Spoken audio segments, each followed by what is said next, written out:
Hello, everyone, and welcome back to our national championship for USAOCR for the 15K today for both the men and women. My name is Ian Hosick, and I'm joined by Jason Dupree today for your commentary. Hello. Another cool start this morning. A bit warmer than yesterday, though. It was around 50 degrees Fahrenheit. No wind, as you can see, just stunning out there. A little bit bigger start corral today for the men. Everyone, some new faces out there, which will certainly shake things up throughout the race. Trying to get him off the mountain real quick. He's gonna call you. Do what? He's gonna call you. A few of the racers did race yesterday, and they'll be feeling that today. We saw Kevin Thompson there and Kean O'Boyle as well, both podium contenders. So we'll see if that fatigue from the 3-kilometer podium is going to have an effect on their results today. If grip is gone, leg speed isn't there, or maybe they're just extra dehydrated because they didn't get enough fluids. We will find out. Just kind of an overview of the course right now. And it was quite a beautiful morning. Nothing could be as My bad kid's as coming to the rest hard now. nothing could be as bad as the 15 Do apologize if there's any wind background noise, just because we are doing this live on scene at the race venue, and we're trying to block it with a car, but we're doing our best here.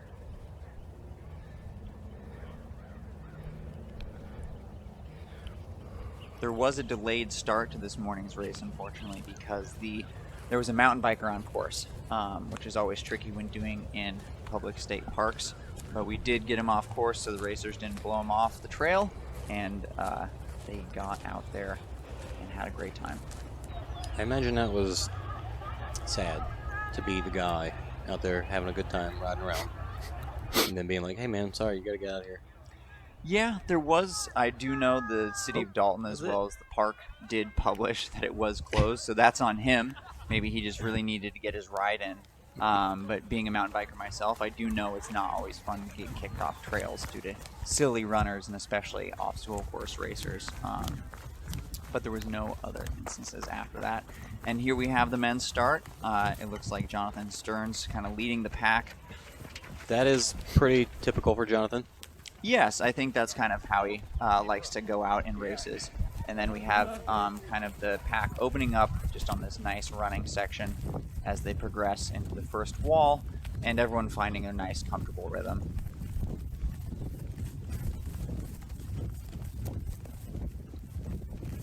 And today's course is just over 9 miles, not including the penalty loop at the end. And it is the same band system from the 3K yesterday. So everyone starts with 3 single attempt obstacle bands. If you fail a single attempt obstacle on your first try, a band is cut, and you can later redeem one band right before the finish line by doing a penalty loop. In this race, it is around 1/5 of a mile heavy carry, and you can lose up to 2 bands. If you lose your third band, you're going to get did not complete in the results. And here we have everyone going through the walls. There's Ian Hosick. Myself might be awkward commentating on myself. We'll find out. I can tell you all the silly mistakes I did during the race. No volunteers at the wall to cut bands. No, the walls are mandatory obstacles. So if you cannot get over that, it is a mandatory. You're going to lose all 3 of your bands. So we do have single attempt obstacles and then mandatory multiple attempt obstacles. If you cannot complete a mandatory multiple attempt obstacle, you will lose all of your bands and did not get complete, or you'll get that did not complete finishing time. And there was no volunteer there. This is a national championship. We were a little short on volunteers, but all of the guys cleared the wall very readily. In a typical race of this style, like World Obstacle, FISO Championships, how do you they publish all those in the rule book, I assume, of which obstacles are mandatory, which ones are one single try? Yes, and it can be dependent on race, but often you'll have heavy carries and balance obstacles, and then ramps and walls be multiple attempts, whereas the hanging implements or your traditional rigs or rig variations will be those single attempt obstacles. It is published and communicated to the athletes ahead of time. Oh, and it looks like we have a little struggle getting up there. That looked like Noel Medina doing a second attempt on the wall. Again, this morning is a little bit slippery. It's a bit cool, so things are going to be wet for those obstacles. Yeah, it's kind of tough to tell with the grass right there, but I did a lot of running through the tall grass, and just everything was soaked from that. Yeah, and it looks like we have Aaron Lake out front, followed by Jonathan Stern, and then we have Kian O'Boyle in third there. Going up here, rounding the corner, and then starting a nice climb for the day. I'm still having a hard time recognizing Kian after he cut his hair from last weekend, from 2 weekends ago. I just look at people's running gait. Being a running coach, which I have a couple spots available for, it's easier to tell by how they move than anything else. Whether body size, like Jonathan's got a very specific gait. Aaron's got kind of a standard trail runner, it looks like. What would you call Jonathan's running form? Aggressive? It looks he's putting a lot of power into his stride, which is a good thing. He's got a good forward lean, good arm movement. I would say he has a more of a pronounced lean than, say, Aaron up front there. And probably a little bit shorter stride, so you're seeing his cadence is higher, meaning his arm swing is a bit faster as well. And none of that is necessarily bad. It's just athlete dependent and what kind of their body wants to move and how it wants to move. And there we have Kevin Thompson, yesterday's 3K national champion, followed by Jeff Shady and myself. And then it looks like Noel and a few others are right behind me and kind of what's making up the chase pack for the day as we get a couple minutes into the race here. So while we didn't have a course map to look at, there is a trail map that shows a lot of basically where they're going right now. And at this point, they're going into the hill that you could see off in the distance from the start and going up to the top of the mountain. Yeah, so there was today's course is almost all trail running. There was a short section of probably about a quarter mile where it was bushwhacking. And you can see a nice tight grouping. We kind of have the leaders out front and then these other individuals who are a little bit back off of them, probably 15 to 20 seconds at this point in the race. And it's cool to see how these break down and how it shakes out as we continue on. But as you can see, the course is absolutely beautiful, running through these nice East Coast deciduous forests. We don't quite have the fall colors for leaf peeping yet, but it's just around the corner. Is this a untypically cool, like a very 50 degrees this morning, 53 degrees, 50 yesterday, or has it been warmer, or has that been pretty typical like this in the area? In the area, it's been actually warmer than this for these race starts. And here we have that chase pack again coming by with some more individuals hot on their tail. But recently it's been fairly warm, and then just kind of these past 2 days during race weekend, it was significantly cooler. Yesterday on Saturday, it was in the 40s to start the race, and then today it was kind of low 50s when they began, especially with that delay for the mountain biker run course. Definitely made it tough standing around, like waiting for rules and whatnot, but as far as running around goes, it's fantastic. Absolutely. It was, start line does get a bit cold, and the biggest thing with obstacle course racing is you want to make sure your hands are ready to go should you encounter obstacles early on. And then obviously you just want to be warm for injury prevention. Obviously getting your core temp up will help increase tissue elasticity and reduce those muscle strains that we all want to avoid. What do you recommend on the start line? There's a delay. What do you do? Just stay warm, keep moving. Don't do too much, because obviously you want to maintain as much blood sugar and muscle glycogen as you can, but just try and stay limber. Don't let yourself lock up. Don't let your hands get too cold. Just kind of be the jittery athlete that you can be on the start line. Often you'll see people shaking out, just trying to stay loose. Super important. Don't let yourself get too cold there. And it looks like the men are sending off into the woods. And that is kind of the tail end of the elite pack as we've seen. And they progress up a nice climb onto some more mountain biking trails, which are also great, fantastic running trails. This is, again, Rocky Face Ridge in Dalton, Georgia. And we jump over to the women's start line here. Similar start size.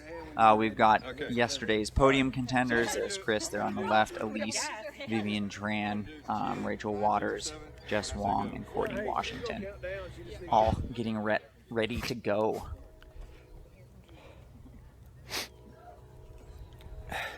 The countdown here was interesting because I guess they were going off race clock, so you had Julie off over by the equipment, counting, yelling at it across the field. Long distance announcing, I believe, for the start time. And it looks like we have everyone just right off the gun. Elise is kind of taking control with Chris. She was like the strongest runner coming into the final rig in the 3K yesterday, and then only had one band and ended up losing it on that Hildervat, so she did not complete. We'll see how she fares today. And there's Courtney and Jess and Vivian kind of bringing up the latter pack of that women's elite field right now. That's got to be rough with the whole band system getting to that last rig and knowing you got one left and not making it through. It's definitely a new psychological take and something that athletes have to adapt to in the sport. Again, we mentioned yesterday, not a lot had seen the band system yet. Some of these are on the USAOCR national teams that have been familiar with it at the world level, but some of the newcomers, such as Elise, I think this was her first time, and it's tricky. Bands are very precious. You only got 2 of them to get cut, and that third one you just don't want to go away. Otherwise, all of your results go out the window. And I'm a big fan of just different options in racing types. All sorts of different ways to do obstacle course racing, and this is a different one. Probably my biggest thing that I would love to see cleaned up is like how the handoff of bands or cutting of them, like it could be smooth. I don't know how, but Yeah, so personally when I race, and if I fail an obstacle, I rip it off myself. And I've seen some of the girls do that for sure. Yeah, there's an inner tab, and if you grab and just kind of pull and twist at the same time, it just comes off super quick. Mm-hmm. As scissors are kind of scary because they can get other bands, which you definitely don't want that to happen. Being careful takes more Just time. They're pointy objects, a little bit more time. Yeah, I will normally just take the band off myself, hand it to the individual referee, race marshal, technical official at the obstacle, and then continue on my way. That's a good thing to point out to people as an option to do. Mm-hmm. Yeah, it's At World Obstacle, is that okay to rip it off yourself? yes. Well, I've done it at a World Obstacle race, and they didn't take any more bands. Okay. I'll say that. Because it also is scissors. The volunteer or individual also has hesitation, so it's extra time. And when you have tight races, especially like maybe 2 seconds at one of them and 3 seconds if you lose 2 bands, that's 5 seconds that you could get otherwise. And you already have penalty loops coming up in the future, so try and avoid that at all costs. And here we have Elise going up on the first wall, Chris as well. Right with her. Make quick work of it and keep on cruising. No women hit the wall yet, so there is kind of a gap, which is surprising. There we have Vivian Tran and Rachel Waters, maybe feeling some fatigue from yesterday's 3K, and we'll see how they fare. Vivian up and over. Rachel wants that same line, so she's taking another by her fingertips. Good thing she's got strong grip. Up and over, and that backside, from what I remember in today's race, is quite steep. So you crest and then come down, and it's kind of a cliff with a little bit of a ladder. So dismounting is important, but you can also make a nice, easy transition into running off the jump. This is probably our first moment where it's like a clear edit, like we jumped ahead for a few moments. So that is what we did today, as we took the footage. It was a 2 hour. I think the total from when the men started to the women started was about 2.5 hours, and we did edit it down so that we're not watching when we didn't have eyes on the athletes, because we were running around trying to find where the rest of the trail was. Yeah, and please, everyone, let us know your feedback on this. We think it might be more of a pleasant viewing experience. We can kind of give you kind of what happened possibly during that background cuts, but this gives a more succinct video, so we have eyes on athletes for you guys and can see kind of more action-packed the entire time, as opposed to just watching some trail running or people running around in the woods and just dead airtime. Go ahead. Yeah, we just saw him go through one of our balance obstacles, which was logs positioned on the ground, and then there was another log that they were levered up on, and they could actually roll side to side. We haven't seen that on anyone because they just fly through it, but balance, again, another important thing in OCR. It's kind of a very well-rounded sport, which is nice, and she's just cruising along with her running engine with Chris on her tail a few seconds back. But she did open up, you know, they went over the wall together, and she opened up a gap just going around that corner to get to that balance beam. Yeah, and that, I mean, that was, you cut some, but it wasn't that much. I would probably say that was like a quarter mile, if anything. So she is putting time into everyone here on the running, which is, we saw was her strength yesterday, and the obstacles today are similar, but there's a couple more of them, so we'll see how she fares on those. And looking at her build and talking to her, saying that she's a CrossFitter, it is surprising. Yeah, I mean, it's interesting to see CrossFitters who have phenomenal running ability, although that is not something new in our sport. There are a lot of, if we look at High Rocks or Deca, that they have a good amount of running in them themselves. High Rocks is roughly 50% running, just based on time. So those athletes do have those that training and built into their programs. I think CrossFit kind of like took athletes to this really strong, heavy side, and then OCR kind of found a little bit of a middle ground. But it's interesting to see all this stuff like High Rocks, like see real, how can we really push this? How fast can people be and be big and strong? Be big, yeah, and there, I mean, we've seen athletes who also have a lot of crossover. Many of the High Rocks individuals, and we're seeing it here. Elise she is a CrossFit individual. I'm sure she does some hybrid events as well, and she's really showcasing her running, which isn't traditional for these more strength-oriented athletes. Early days of OCR, it was always a big conversation. Guys like Ryan Kent, Ryan Atkins being, you know, not one of the smaller guys, but very strong. Very interesting. Yeah, and just there's how it's evolved over the years. Elise just cruising forward, and then Chris probably 15 to 20 seconds back on her, and she just took a look over her shoulder just to give a peek on where the rest of the field is. I'm not sure if she saw anyone. We didn't see that angle, but having eyes on that leader ahead of you is always a nice mental boost, because you're out there hunting, and there's different athletes who like to hunt and be hunted, and I don't know her preference, but she seems like she's moving well, hot on Elise's tail.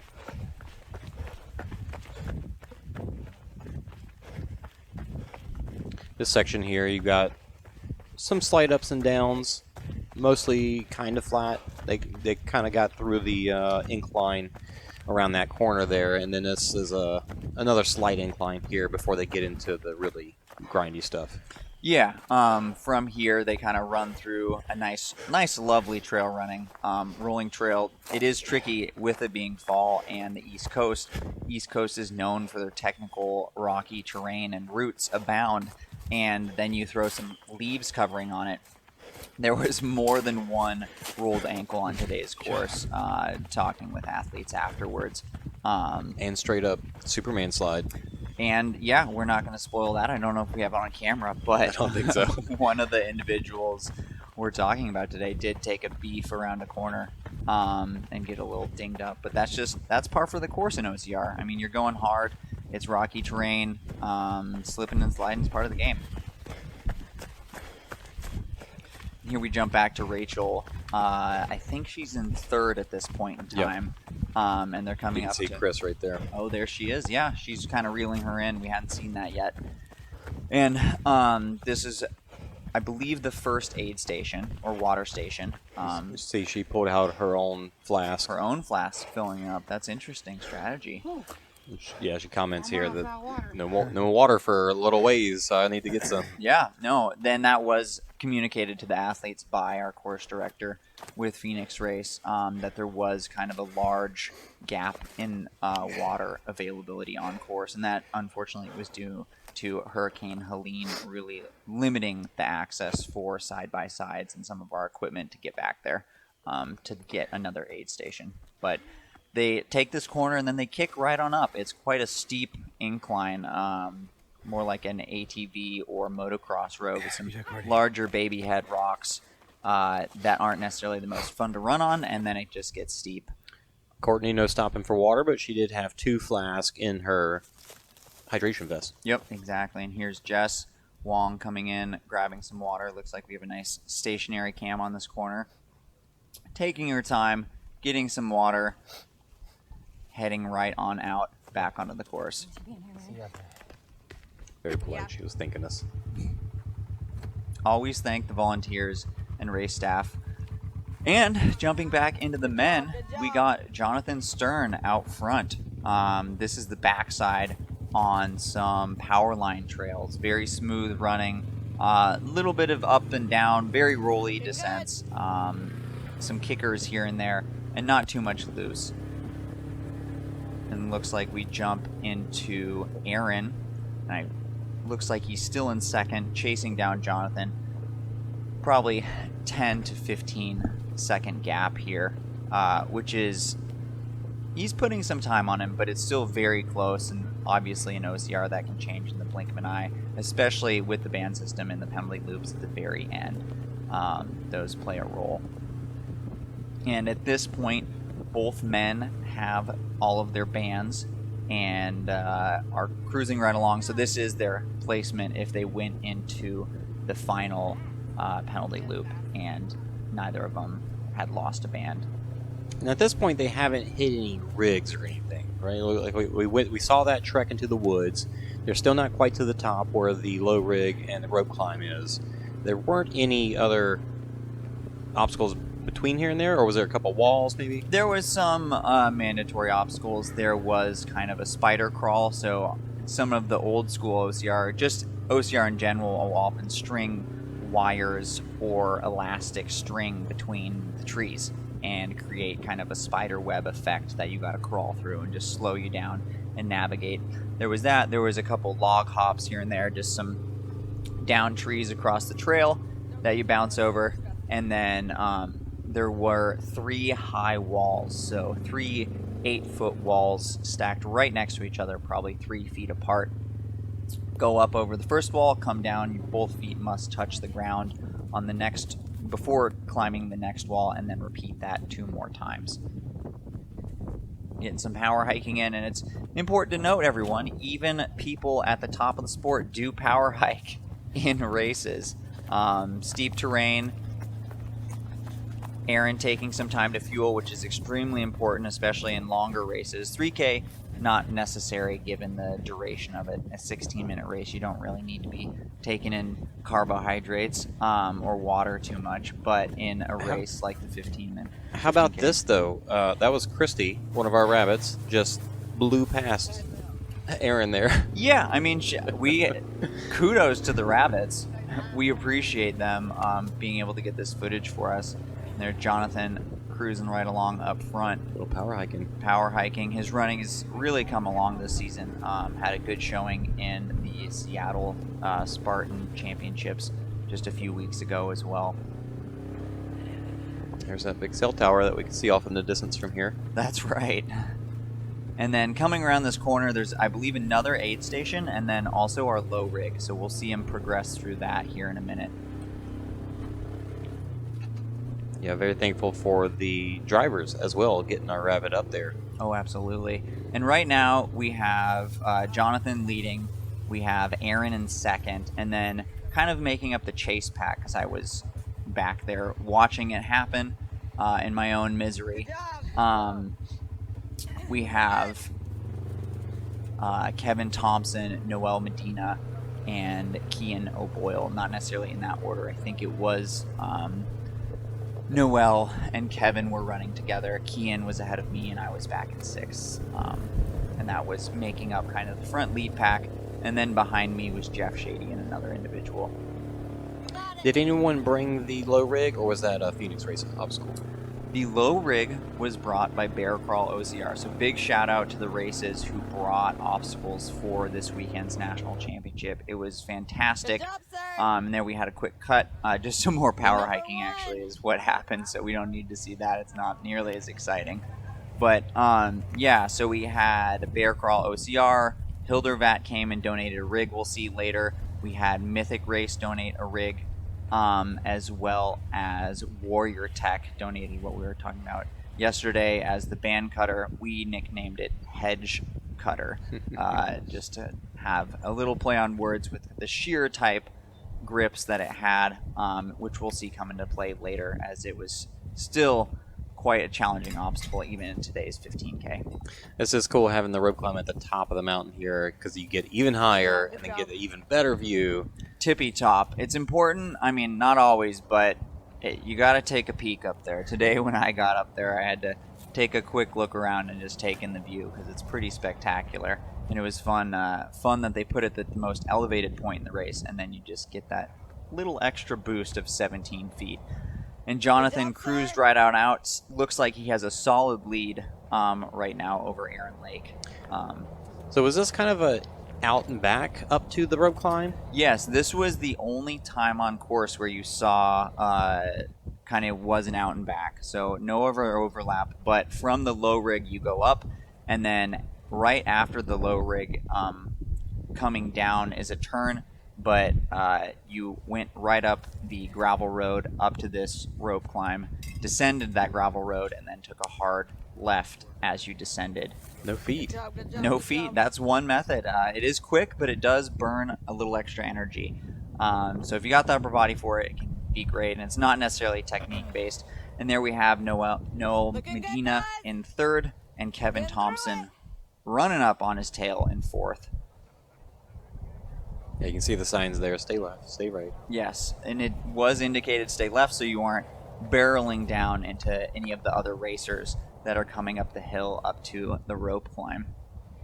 Noel's been out in Colorado training at that altitude in those big old mountains, and Kevin's more locally around here, more of an obstacle specialist than anything, although his running has really showcased this year. He had a good performance in Costa Rica at FISO World Championships, as obviously yesterday's 3K national champion as well. We had an S hook from Noel and a little bit of a J hook. Didn't wrap it all the way over. J hook from Kevin. And there's Kian.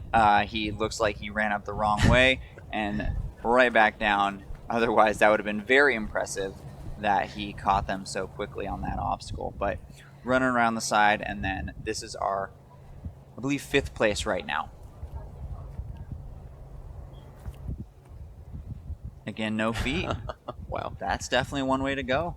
It is faster, I will say that, but And in a race like this where you're up there, you definitely not back-to-back obstacles. Probably not as bad as in any other race that you're about to do something else. yeah, exactly. And here comes Ian Hosick, Your just kind of slowly going up the hill in his own pace, running in no man's land. But he was thinking at this time, oh, there's Kian. He's fairly close. Maybe I can catch him on the descent and hopefully do a bandless cut, or plenty of bands going into those final finish line. Again, everyone has their bands at this point. Similar to Kevin's J hook. Yeah, it's a speed J hook, if you will, and then just kind of reach up and grab the feet and go down. Good job, sir. It does allow you to control the descent really nicely as well, instead of just fully being bicep, so you can kind of just slide on down. It is amazing that we've got the guys like all coming in here one after the other. Yeah, it's not giant gaps. It's not a giant gap. It's a very tight field today. I would say we're probably 45 to 50 minutes into the race at this point. 5.5 miles to 6 miles. And this is the peak of the race, and then everyone descends right on down to a similar area to that 3K finish with all of those harder rigs and a little bit more obstacle dense. It's hard to tell if our mics are picking up the wind, but it is quite windy out here. We're at the in the festival area at the base of the mountain. It's got windy on us, but hopefully our mics are nice quality enough to be able to take care of that. And that was Jeff Shady we just saw coming in to the rope climb, and he was in 8th at that point, I believe. And Jonathan Stern barreling down the back of the mountain, well, the front side of the mountain, coming down to back into the bottom of the course. Yeah, some lovely trail running all over the course today. Again, watch out for those leaves and the buried ankle biter rocks underneath, but he looks to be having no problem with that. cruising right along in first place here. Getting ready for that final home stretch. A couple miles downhill and then into the obstacles. This is a fun stretch here, but yeah, like you said, it's just there's so much you got to watch out for. Yes, it's a. It would be lovely to be able to look up and like take in the sights, but your eyes are glued to the ground, getting through as fast as possible. And up here, there is a variation on Olympus with pegboard essentially. So you have two dowels, metal dowels, chain linked together, which you will traverse across the top of a slanted wall, and then a bell at the end of it. You got to take the chain link and dowels the whole way, and you just can, well, you can hit the bell with anything. So if you want to reach out, but as you can see, they are linked together, which does make it a bit trickier, as you can't do the full extension. You can skip, which is nice, but it is limited in that range of motion with the chains together. And the metal does make it a little slipperier. So often we see wooden dowels, but painted metal is often the bane of wet hands. So athletes coming in here usually should be pretty dry as they've just been descending for a while. But if it were a wet race, that could definitely play a factor. And yeah, he just reached out. The volunteer was giving them rules, letting them know you can hit the bell with anything, be it your foot, your head, the dowel. Yeah, and it would be tricky in the dowel because it is, again, You have to get all the way there. Yep, all the way there. Blows by a water station.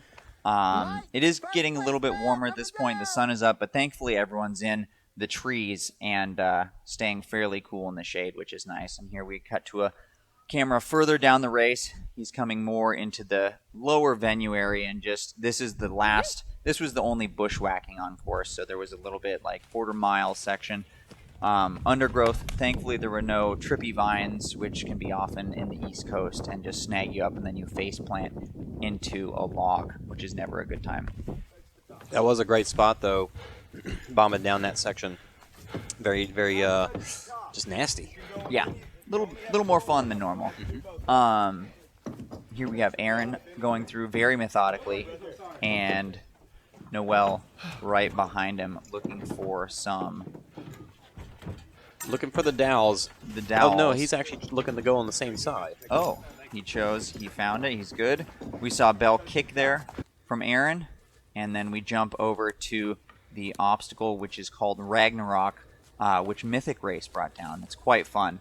You got an axe and you got your own hand, and then you work through this obstacle. Uh-oh, we stalled out here. Chop his hand there. Yeah, that doesn't seem fun. We're stalled there.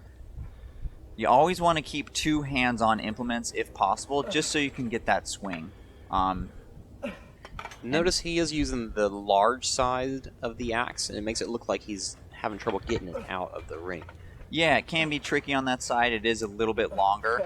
Oh, there we go. And that is our first band cut that we've seen. Thank you to our volunteers and technical officials.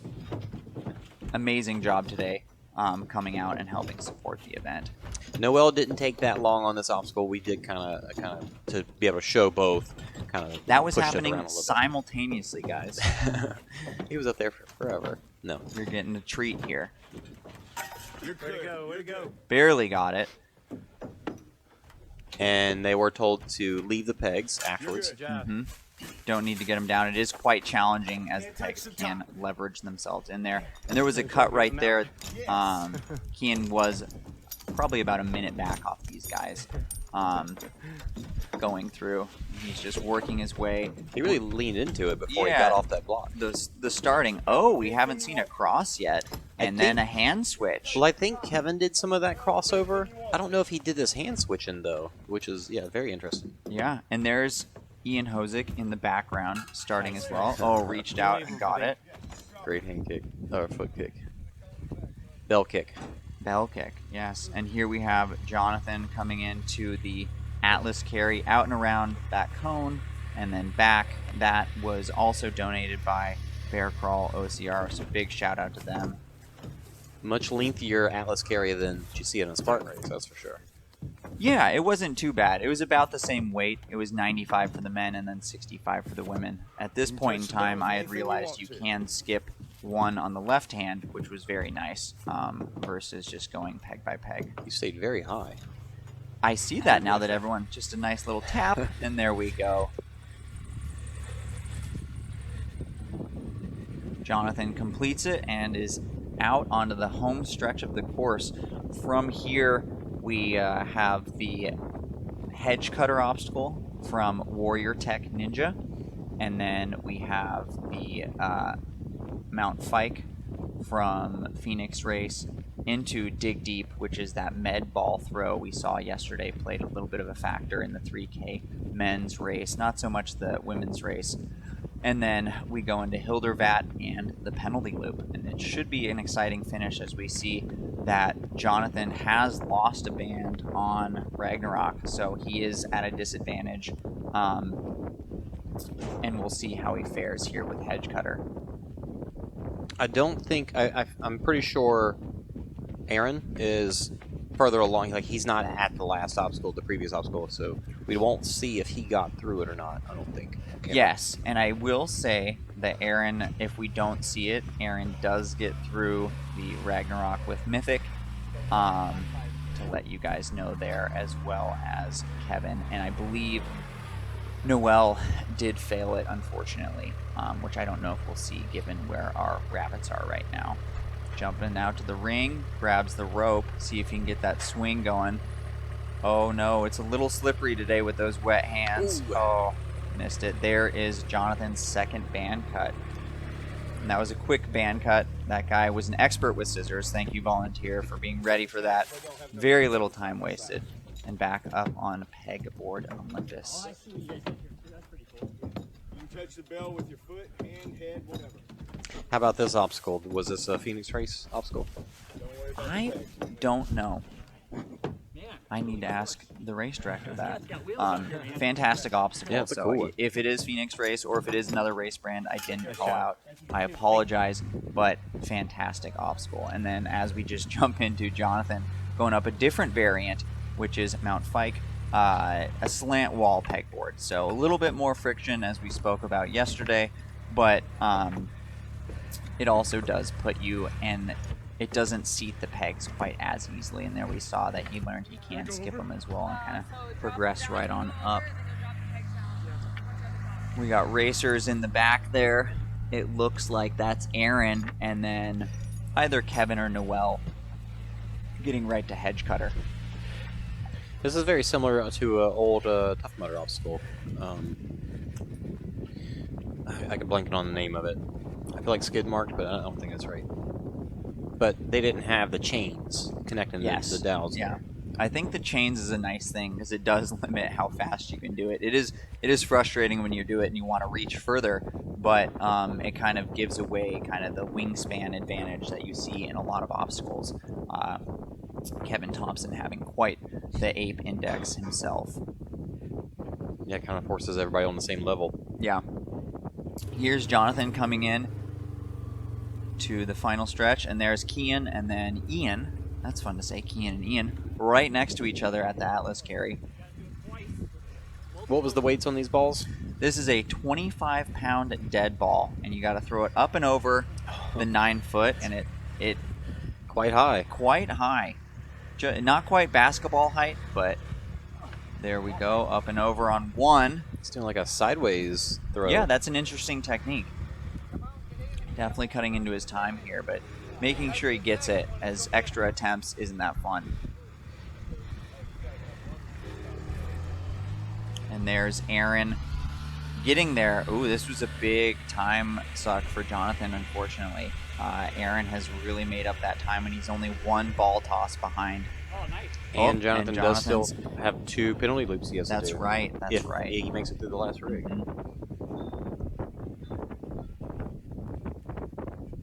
But he's pushing hard. He's not giving up. No, he's doing great. He's got a good lead. And here we have Kian going through Good job. Wow. just by the tip of his fingers.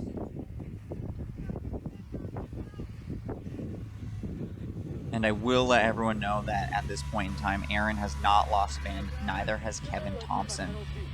And that is going to come into play here. You'll go to the right, bro. With Aaron being right. hot on his tail. All right, push it, guys. And Kevin push right it. behind them as well. Push it.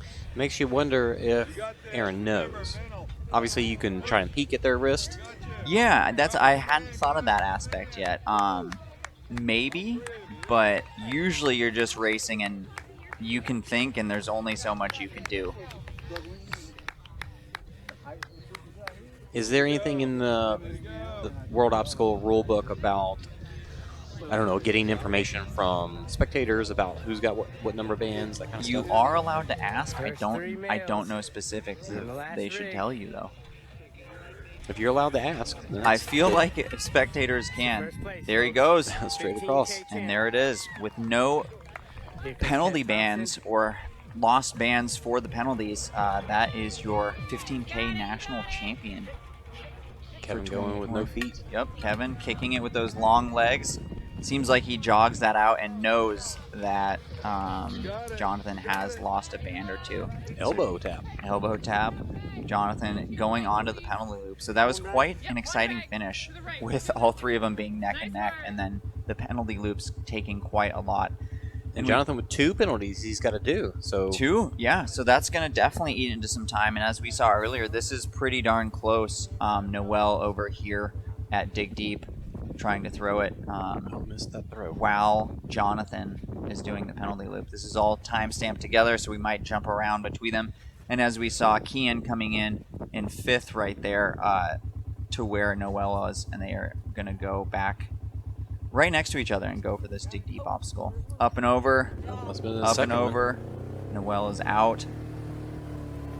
That was a good, I like that. What do you call that? Like a caper toss, or the... Oh, yes. And that's how I would recommend, if we do see this obstacle in the future, getting kind of that strongman throw and really driving with your posterior chain, as instead of using your upper body in terms of a push press.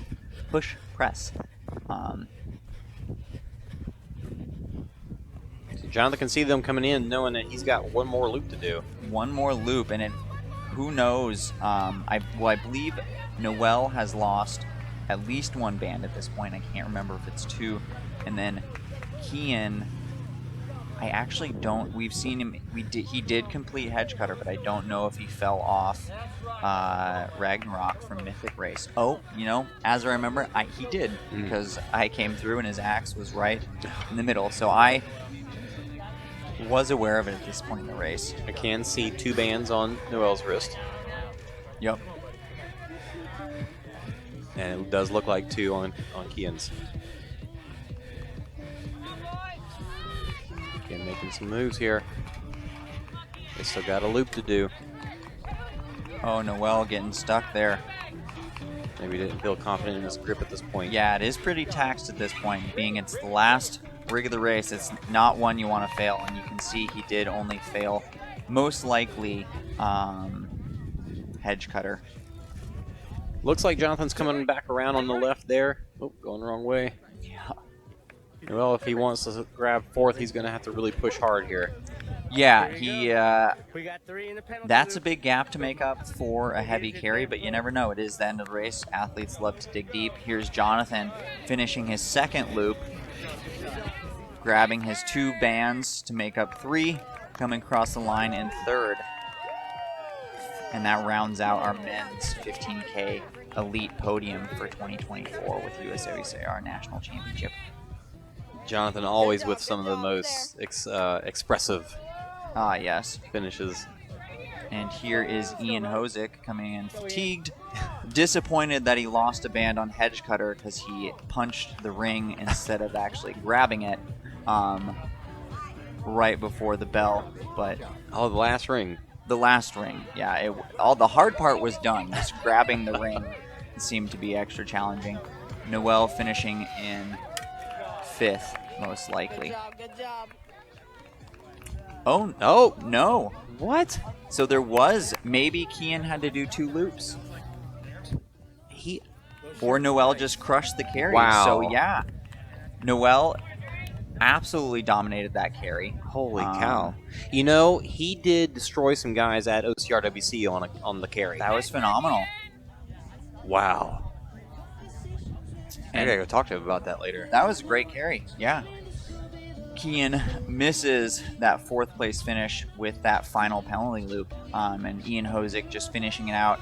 He only has 1 loop to do with a comfortable gap behind him. So It was yesterday. It was yesterday that Noel passed. Like, he got out front oh, on absolutely. the farmer's carry. Yeah, on the farmer's carry. There wasn't a farmer's carry today, but yes, he did put a significant amount of time into individuals on that farmer's carry. That's amazing. Mm-hmm. So as you can see, and as we saw yesterday, this penalty loop does take a good amount of time. This is myself going decently hard. I'm one of the better carriers in the sport. I think around a minute to a minute 20. So it will shake things up if someone was hot on my tail. Thankfully, there was a little gap I had built up from descending. Did it. One of my specialties and something I also really enjoy. And then grab the band, head on in 6th place, and that rounds out our top 6. And we break over to women. It looks like Elise is summited, and she has done the rope climb and is cruising on that descent. Beautiful trails.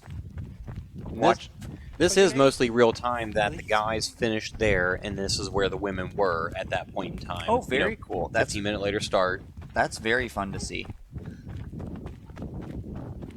She looks strong. She has all of her bands at this point, so some wiggle room with those upcoming obstacles. She did lose all 3 yesterday. The final one being the Hilderbat rig, which was heartbreaking. And She was hanging no feet, and those cargo nets, they're just tricky. they dip. It's very tricky because as you're hanging on it and as you're swinging through it, it drops, and if you don't take that extra little height difference into consideration, you're gonna miss your grip, miss your swing, and then you're just stuck there hanging by one arm. Quick shoe tie, that's always important. Make sure your shoes don't come undone, especially on rocky descents at Rocky Face Ridge Park. Yeah, but every time you do a swing through, especially on one hand, on a cargo net, you're having more downward momentum because of the dip, the way the cargo sags. And that's where it really gets a lot of people. They expect to be able to hang on, and then they don't because of that extra momentum. Yeah, extra downward, but also like trying to reach up afterwards. So those two things combined make it much more challenging. Biggest thing for that is make sure you have a good swing before you start so you can get high enough, almost extra, and then also be expectant of that extra grip torque as you go through with that downward angular momentum. I recommend a sideways matching hands grip on the cargo net like that. Oh, interesting. That is one way to go. I would, but as we see several of the men do and women, as if you can get there and put your feet up, that's a much more secure method because then you just have extra points of contact. Your grip isn't taking all of the weight and you can swing through or kind of shimmy along. One thing, if that does happen though, as you do traverse upside down along the net, make sure you are not getting your legs twisted. And as we see this descent, this was one of the most little staircase, little stone staircase, fairly steep, and just cruising down. Big technical descent on today's back half of the course, which was cool, especially being a mountain lover myself, but I know there are a lot of individuals who love this style of course and not just pancake flat. Yeah, thankfully I had some time waiting for the women to get up to that point. I got to stop and take a few pictures. Very pretty from up there. It makes me want to come back in like 2 weeks or 3 weeks when the leaves are just absolutely popping, and Let's go for a run. just go for a run. That's my happy place, as is many of these athletes.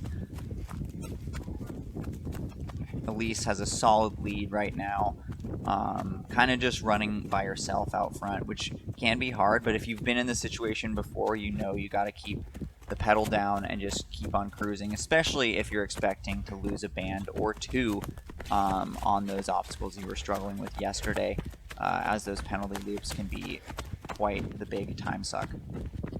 She was definitely keeping it steady. She was not making it easy to follow her. No, I mean she was moving.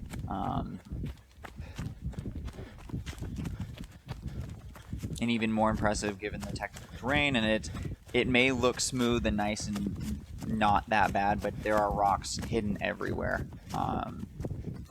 You can see her looking up to the left, where she just came from, to see if anybody was behind her. Yes, the descent did switch back down quite a lot. So when I was running, just from personal experience, I would hear leaves being crunched down below, and that would kind of give me a little bit of incentive to keep on running harder. I don't know if that's what she's looking up to the left, either try and get a visual check, or if she just hears some either woodland critter or Chris, who's in second, crack something to keep her moving quicker down the mountain. At one point, when I was trying to find the trail, I saw a deer run through there faster than I've ever seen any deer move in my life. He just bolted through. It was insane. Yeah, I did not see any wildlife on today's run, but I could definitely hear it, or at least I thought it was wildlife, or it could have been the people behind me trying to run me down. So definitely a fun dynamic forest to run through, and just the deciduous trees, and obviously we're on the East Coast, so there definitely was some poison oak and poison ivy, but the trails were very well cleared by Phoenix Race. They had a ton of maintenance before the race to get everything prepped and ready for these athletes. Coming into the Peg Traverse, she's chosen to go on the right side. We saw most of the men go on the left, stepping up and cruising right along. You can see the volunteer stick there that he was using to get the pegs out. They kind of stuck in a little bit. Like, they don't slide in and out very easily. And that's always a tricky thing with pegboards. Like, is the hole too tight? Is it too loose? Yeah, you don't want it too loose, otherwise it'll slip out and then you fall. But you also want it tight enough to lock the peg down so you can transition through. And again, that fun take on the linked dowels. So it's probably helps for just finding where they are via race background maintenance, but as well as does limit that reach, as we spoke about. We'll see as she progresses through here very quick. That nice CrossFit upper body strength, and cruises right along towards the back half of the course. And we did not see Chris in the background there, so she does have a solid lead at this point.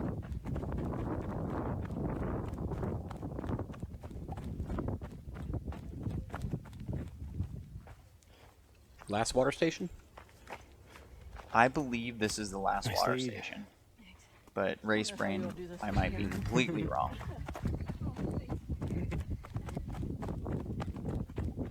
It was getting warm at this point, as we saw. She dumped a little bit on her head just to keep that core temp down, which can be really advantageous, especially in humid climates, similar to Dalton, Georgia. Not crazy humid, but enough to where that sweat won't necessarily do evaporative cooling like you want it to. And here's that fun off-trail section we spoke about earlier. Just nice little breakup of that trail running for the day. Get hit by some sticks, jump over some logs. That's what OCR is all about. That and obstacles.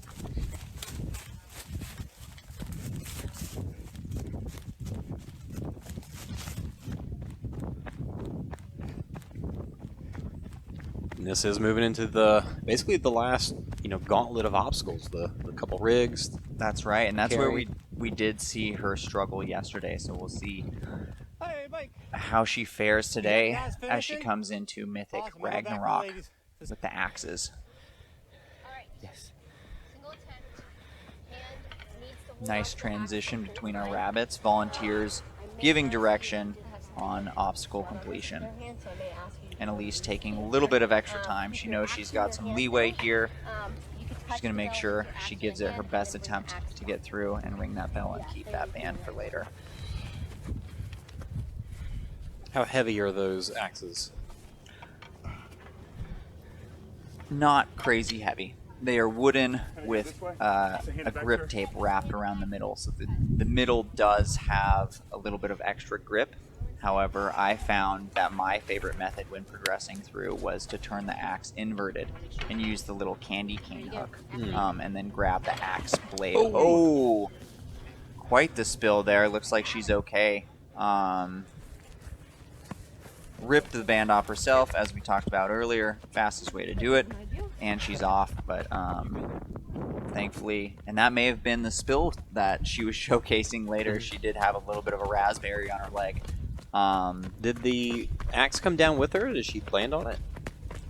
It was 10 seconds ago, and I don't even remember. I think it may have been up there still. But yeah, tricky obstacle. So there's one band down for Elise as she kind of runs off on the tail end of the men's elite here. Quite common in OCR. We see a lot of the top women passing men. So if you are kind of an elite man in the back, be very polite to the elite women coming up and get out of their way. They are cruising, and they got money on the line and podiums. So do not get in their way. And this is a same timestamp. So this is where Chris is in relation to Elise right now. So Elise has progressed beyond Ragnarok, and Chris is coming down that off-trail section. Going into the women's weight for the Atlas carry. Easily, woman handles up to her shoulder, ready to rock and roll and get moving.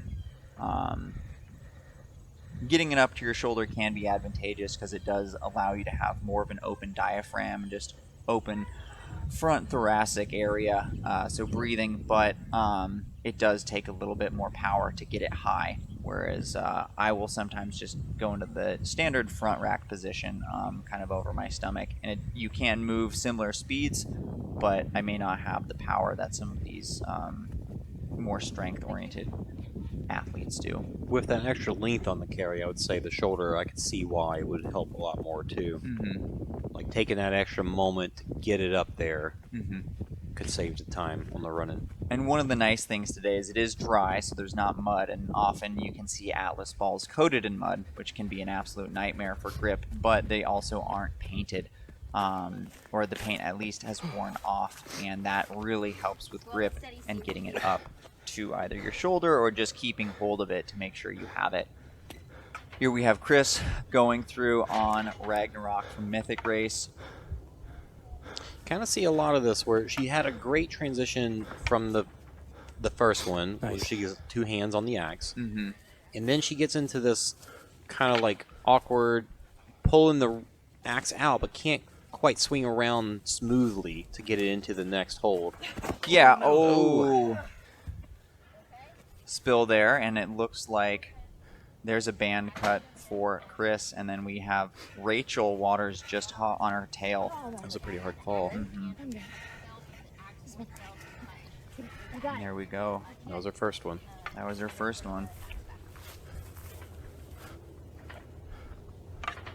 And Rachel, being known for being very competent at obstacles, is making good work of this. And as you can see, she's matching as she progresses through, just to get a little bit extra precision and efficiency, as well as certainty getting through the obstacle. Whoa! Her body movement through it, though, the transition from turning from one side to the other was so smooth. And that's really can play, actually, come into play from your lower body. So that transition obviously is going to be started at your upper body, but your hips and legs, if those start swinging wildly, can get you going in circles.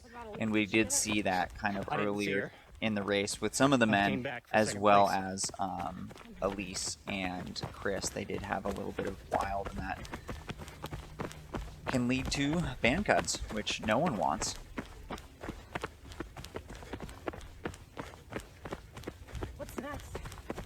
You can see it's late in the race for Rachel. She's been out there for probably 8.5 miles at this point, up and down a nice East Coast ridge, and then still cruising. Breath is labored, but she's in a comfortable pace, and she knows where she needs to be to continue on. She did see that Chris had failed the obstacle ahead of her, so she does know she currently has a one-band lead on her, and we'll see how that shakes out. So going back to Elise in first, we did not see her go through Hedge Cutter from Warrior Tech, but she did lose a band on that, so she does only have 2 right now. And then with the Hildervat obstacle, and she did fail that yesterday, so we'll see how that plays out. So she does have 2 penalty loops. She has one band currently. 1 band, yes. 1 band currently. She's lost 2 and 2 penalty loops, which aren't a very short amount of time. Here we got a nice shot of Rachel and Chris right next to each other. Chris with the front rack. Chris with the front rack, and this is a great example of 2 different techniques, both moving pretty darn well. If you can get it up to that top shoulder rack, it's going to take, you might be able to move quicker over longer distances, but it can tax your neck. It's a little bit less grip intensive as well. However, if your core is cramping or your back's cramping or you just don't have the power to get it there. And Rachel with that fun 666 number today.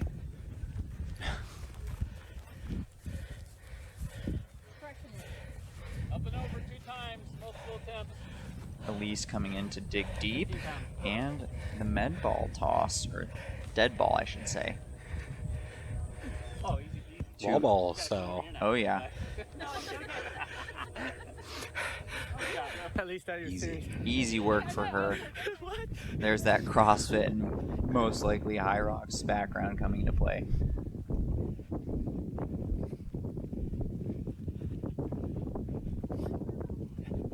That final home stretch, she's got a good solid lead, as we've seen with those time jumps and camera jumps between the women. So she has some leeway, but is it enough for her to do 2 penalty loops if she gets through Hildervat and still hold that title and hold that position?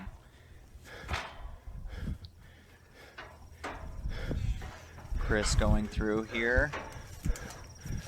Oh, it looks to be a little bit grippier today. Oh, so close. And that is her second band cut. Rachel still has all of hers. We'll see how she swings on through here if she loses her first band for the day. Did you see anybody go from that rope all the way to the ring other than Kian? I know Kevin Thompson has done it. I can do it. Did not today, unfortunately. In the race, at least. But if you have a big enough wingspan, you can make it happen. Elise on that final double A cargo. You got it. Oh, God. Oh. And while she's doing that, we have Chris going up Mount Fike, finishing out the last pegboard obstacles for the day. So we've got Chris with 1 band, Rachel with 2. That's right. This last obstacle for Hildervat rig is going to really come into play, as well as penalty loops. Right now, Rachel is very close to her, well in penalty loop time frame. So as long as Chris doesn't absolutely smash it, or Rachel lose a band on Hildervat, we might see that as her finishing placement, but we'll see how it shakes out here. And we have Elise taking a little bit extra time before she started that final rig, and I think she might be on it at this point. We might pan over. Just started. There she goes. She really did take some time. Now, and this was, so she failed yesterday, so She really wants to failed, make has sure. 1 band. This is an important rig to get through, and this is kind of where you see a lot of the different styles of OCR come into play. So she's obviously a very strong runner, and then may not have the full rig technique as some of the other women, but if her running is that much better, can she put a big enough gap to where she can really do that extra penalty loop or 2 and hold off the other women? J hooks through the ropes and made sure to use her feet this time instead of trying to go just arms. Mm-hmm. Big difference. And she's right there. Right there. There it is. Oh, she kept her band, so she only has 2 penalty loops and will not get a DNC, and is going to throw that rec bag up like it's nothing and get to running. Very well marked. Now that you're on it. Black ball. Chris coming in right as Easy. cleared that by a mile, almost too far at this point. Oh wow, that was some big distance she covered with those throws. Rachel right behind her. Right behind her, kind of does a shot put or basketball style throw. Easy work, gets to moving. You know, women will talk about wanting to get equality as far as like weights and heights and stuff like that. Do you feel like sometimes the women's weights are a little too light for them? I do, given how we saw kind of that some of the men struggled with that. Quite That was nice. the rollover, slammed her feet into the ground. We'll see how fast she gets on this obstacle with Rachel right behind her. And again, there is still that band difference and there is in the background, we see Elise going through on her second lap, and that's really important since both of these women still do have a penalty loop. So it looks like we might have Elise as your 15K national champion, and then Super smooth. Here you go. given both of these women complete this final rig, we will have Rachel with 1 penalty loop to do and Chris with 2. Get the girl on the release. Chris should be coming around the. There's Chris. To the right today. She still has a band. She completed it. And in the background, we saw Rachel as well. So Chris with 2 penalty loops to do. Not going to quite catch Elise. And then we have Rachel with 1. And I would be very impressed if she can catch her in that amount of time, given how quickly Elise is moving with that break bag right now.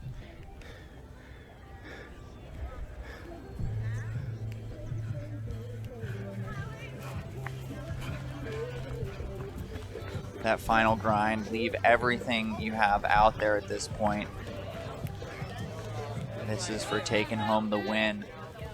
Here's your band. Oh, a little bit of a spill. Gotta watch out for those, the handles on those.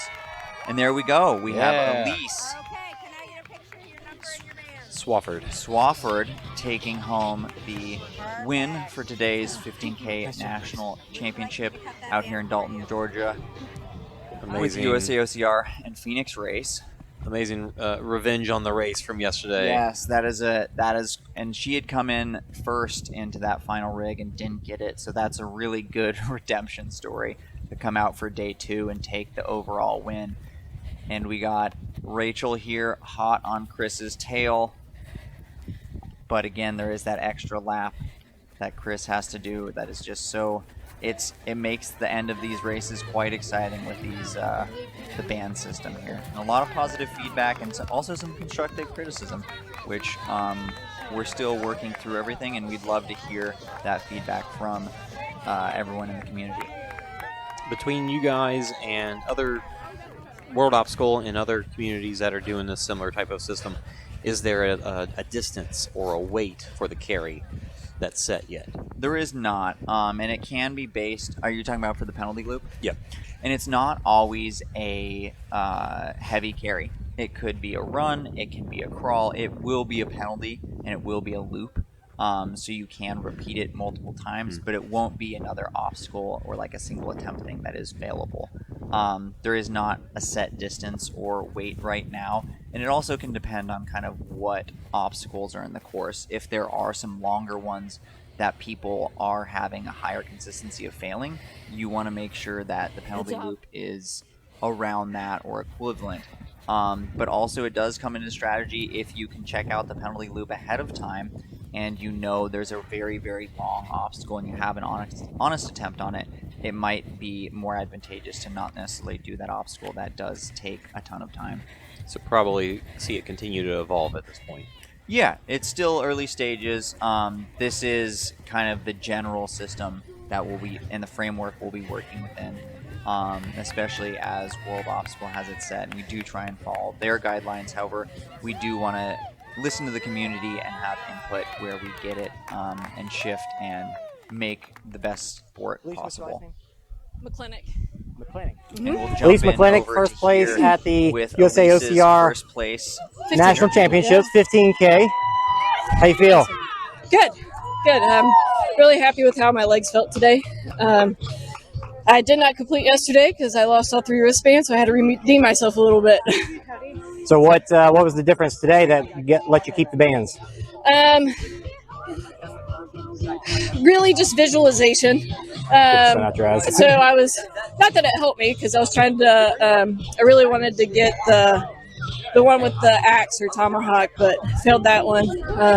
So really I knew it would come down to this last rig. So I learned from yesterday. Yesterday I didn't hook my feet in that net on the last part, so really tried to do that and save my grip. So Yeah, that was the last band, so you needed that one. yeah, and needed that one. made it through strong. Yeah, and I knew with Rachel behind me and Chris that I needed to get a good lead at the beginning. So it was by my benefit that we had a lot of running without obstacles. So, but yeah. So I think I didn't get to see the I didn't get to see the top of the mountain except for that last bit. I heard there was a few obstacles up there. What did you experience up there? Yeah, so we had a inverted wall. We had just over 3 consecutive walls. I think they were like 7 feet. And then we had a low rig where we had to do bar to rings to bar. And then we had probably a 15 to 20 foot rope climb. Awesome. So this puts you on the USA team. Woo. Does that mean that you're going to be going to Sweden? I don't know. I don't, if you can't tell, I don't do a lot of obstacle practicing. So we'll see. What is your forte? CrossFit. Okay. Yeah, I'm a CrossFitter. So, but I really do love obstacle course racing. I just haven't I do mostly Spartan races. So I haven't gotten to experience a lot of these different type obstacles. So I really need to start doing some different races. What made you decide on this one? My friend Chris Swafford, she talked me into it. So she got tickets for her 40th birthday. So she said, "You're coming with me." I said, "All right." So here I am. Fantastic. Where'd y'all travel in from? I'm from West Virginia, Lewisburg, West Virginia, and she's from Simpsonville, South Carolina. So not crazy far from here. No, my drive was about 6.5 hours, so it wasn't too bad. All right, awesome. Yeah. Well, congrats. Anybody you want to shout out? Well, I want to say hi to my husband, Corey, and my mom. They're probably watching. So thank you guys for the support and the confidence building last night and this morning. Appreciate it. Awesome. And all my folks at CrossFit is Free. Love you guys. All right, awesome. Congrats. Thank you. What's your name? Chris Swafford? Chris Swafford? Yes. You got third yesterday and third today? I'm consistent at least. Nothing wrong with that. Congratulations on third. Thank you so much. Came into the last gauntlet of obstacles. You had all your bands, I think, up until right. Ragnarok. You lost one at Ragnarok, which you fell off pretty hard on. Yes, I did. How'd that feel? It hurt. I won't lie, that one hurt. But then I've gotten further on them, so that was progress, you know. And then fell off whatever that sheer one and that ninja one is. But again, made it further on that, so I'm proud of that at least.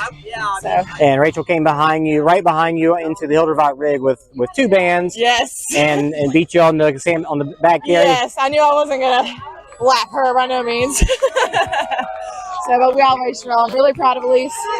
She didn't finish with her bands at all yesterday and nailed it today. So. Yeah, so she told me that you got her to come down here like you wasn't even planning on it. Yes, I did. I rope her into a lot of things.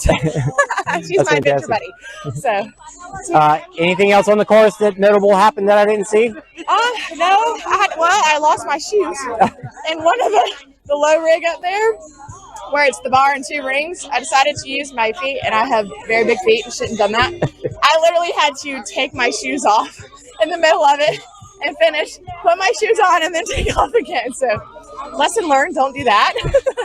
Too big of a feat to do that. So, otherwise, it was a good race. I'm glad I came. It was nerve-wracking not knowing any of the obstacles going into them or even how to do them. So, just added a different element of anxiety, but it was good. It was good. So. All right, anybody you want to shout out? Yes, my husband at home for taking care of the 4 kiddos so that I can be an adventurer, and my mom and dad. My best friend's Mel, who always comes with me and supports, and Adam, the trainer at my gym. So, yeah. Fantastic. Congrats again. Thank you so much. Rachel Waters. Hello. Second place today? Yes. I'm happy with that. You came down the mountain with all your bands? Yes. I did well. I failed the rig again I don't know. Now that we're done, I might go play on it just to see, like, can I do this? Because that's the exciting thing about obstacles. They're all a little different. There is technique and skill, but you're encountering things you haven't done before. So I did lose one band today. Wasn't super disappointed about it. I don't know if it would have changed anything. I think that Elise's gap, even though she had some loops, I don't know that I would have been able to move from second to first. But I was happy with second because Chris and I were pretty much together from the low rig onward, which was the last 3 or 4 miles. So that was a nice little push to kind of, even though you're not going to win, you still put your head down and keep yourself in the game. So that was fun. Yep, she failed those the axe rig and the other rig, the one that you failed as well. So y'all came into Hildervat about the same time. Yeah. And you passed her on the sandbag carry because she had to do 2 loops. She had to do 1. Yeah, that's why you just can't give up, because just because she's traditionally a stronger runner than me, but you just have to keep your head in the game because you just never know. And in the last 5 minutes of our hour and a half or whatever it was, that's when I was able to make my move. So yeah. How was the top of the mountain? It was beautiful. I took a minute up there to really look around. The view was gorgeous, had a nice breeze. It's a beautiful day. A little warmer than yesterday. Great running weather. Course was a lot of running. So I'm pretty proud of my show up for what I would call more of a runner's course. I've really been working hard. I did some long runs in preparation for this. So I was happy to be able to keep up on a longer course with some decent climbing in it. So, yeah. Congrats. Anything else you want to share? Anybody want to shout out again? No, just, happy for the weekend. Took home first yesterday, second today. So I would say that's pretty good. Pretty happy to be here. And next step for me, I've got a little hometown fun thing next weekend, but then Dade City Savage to finish that up. And then I'm doing the Decafit World Championship in Ocala, all 3 distances with the ruck. So, awesome. And next year to be determined. But, thank you everybody for putting this on, for being out here. Shout out to our rabbits. It's always, nice to see a face. Make sure you run a little faster when the camera's on you too. But thanks for all my supporters and everybody. Absolutely. We'll see you at Savage and Decafit World I'll see you there. Yep. Jonathan Stern, congratulations on 3rd place. Thank you so much. Thank you for having me. Tell me about the end of that race, because you came to me coming down the mountain in 1st place with a pretty big lead.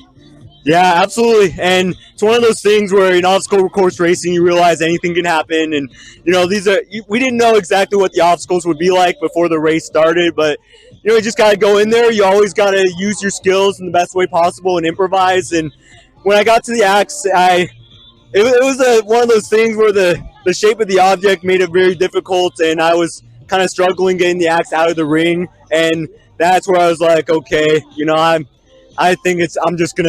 I kind of just said, okay, I'm going to give up one of the bands, just keep running. And at that point, you realize, you just got to run hard because you don't know what the other guys are going to do, or you don't know what's going to happen. So it's like, I'm just like, okay, I'm almost there. Run hard, run hard. I wanted to make sure I did that carry unbroken, make sure I got through that kind of, throwing the ball over as quickly as I can. Then we got to that obstacle with the green implements, and I remember I had a good friend, one of the ladies kind of tell me, okay, go to the ring, then go to the rope. But then I went to the green thing, and I wish I put 2 hands on it instead of 1, and that's where I fell off. So lost 2 bands there. There was a lot of pressure on that last rig because, you don't want to go from being in podium contention to losing your race at the very end just because, you failed the last rig. So I took a very conservative technique, and I was happy I was able to get through it. And I'm like, okay, now I'm like, okay, I got to do 2 penalty loops. Just go hard, all out. I'm just telling myself, hey, fight as hard as I can. This is for the podium in the national championship. And I'm grateful that I was able to pull through. I was able to do enough to get 3rd.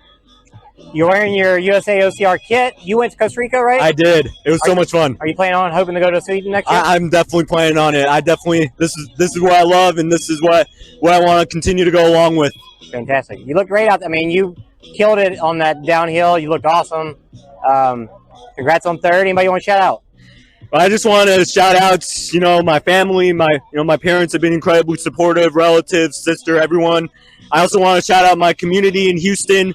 Those people have really had my back the whole time. Everything I've done, they've been incredibly supportive of me. I'm so grateful for too many people to name out there. We got just a beautiful, wonderful community of, OCR hybrid, and just everyone's so supportive. And it's just been so great to be a part of everything they do out there. And to my friends in Tallahassee as well, that's where I started this. And, I'm still in great touch with them, and they helped me become who I am. And just so many people all around, people who have there's just a lot to name, but really just want to just express gratitude to everyone who helped me get here.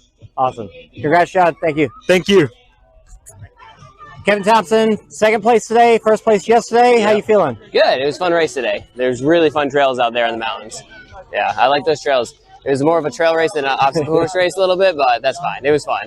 It was worth it to see the view up top too. I heard there were some obstacles up there though. Yeah, there was so we went up the hill, down the backside a little bit, then across the backside, and then we did a low rig and then a rope climb. I don't know if you can see it with the camera, but at the very tippy top of the hill there, or mountain there's a rope climb that we went.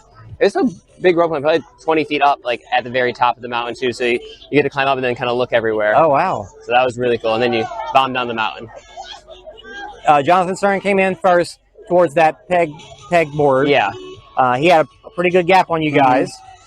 You came into that in second, I think? No, that's right. You weren't. In the pegboard, I was in fourth because it was him and then Aaron and then Noel, then me. That's right. That's right. And then as we started hitting more obstacles, I'd get into like 10 seconds, 10 seconds, 10 seconds. If we had one more rig, I had Aaron.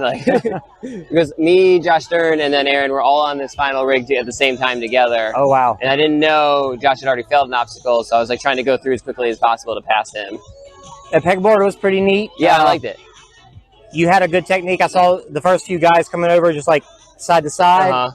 But you were crossing over here with your hands? I got the cross to make one more extra move, and then probably 2/3 of the way through, I just grabbed it with two hands and launched myself to the bell. Yeah, just little things to get through obstacles faster. How any difference on the obstacle with the green holds at this time? No, I still did ring to rope to ring. Just didn't touch the green stuff? I don't want to touch the green ones. They look slick, so I was like, I'm going to use my reach and make it through those obstacles. Very nice. All right, so last rig, y'all came in at the same time. Mm-hmm. You had all your bands? Yep, all my and bands. Jonathan only had one, right? Yes, because I believe he failed. He failed the green rig, he said. And He said Aaron was there with y'all too. Was Noel too? No, we had put a little gap on Noel there. And I think Noel slipped off of the hook one, maybe, or maybe the green rig. One of those two. He said he slipped on because he had to do one penalty loop there. All right. Well, anything else you want to share about the course, about the race today? No, this is awesome trails. So if you're ever in Dalton, come run these trails. Yeah, absolutely. Yeah. Congrats again, Thank and you. well done. Thank you. Aaron Lake, first place today in the 15K at the USAOCR National Championships. How you feeling? Yeah, pretty good. It was a lot of technical trail running, especially on the back half. And so a lot of just ups and downs on bike paths and stuff like that, which I personally like that type of running. I was in West Virginia for the Spartan race earlier this year, and it was kind of similar. So Nice. yeah, pretty good. Yeah, I heard y'all went up to the top and down the back a little bit. Yeah, we went around somewhere over there, then around the back half all the way to over there, and then just back and forth all the way down. So some pretty big open sections of running with some obstacles back there, though. Yeah, there was some peg boards, there was a low rig, there was some more slant walls and stuff like that. So yeah. You came down, basically down from the mountain in second. Yes. I think behind Jonathan. Yep. And you got through all the last obstacles, no problems. Yeah, I caught him on this last rig here, and then I passed him there, but he had failed the two other rigs, so he had to go do penalty loops anyway. So it worked out. So I know I got to get the opinions of some of the other people's from yesterday, but I didn't talk to you.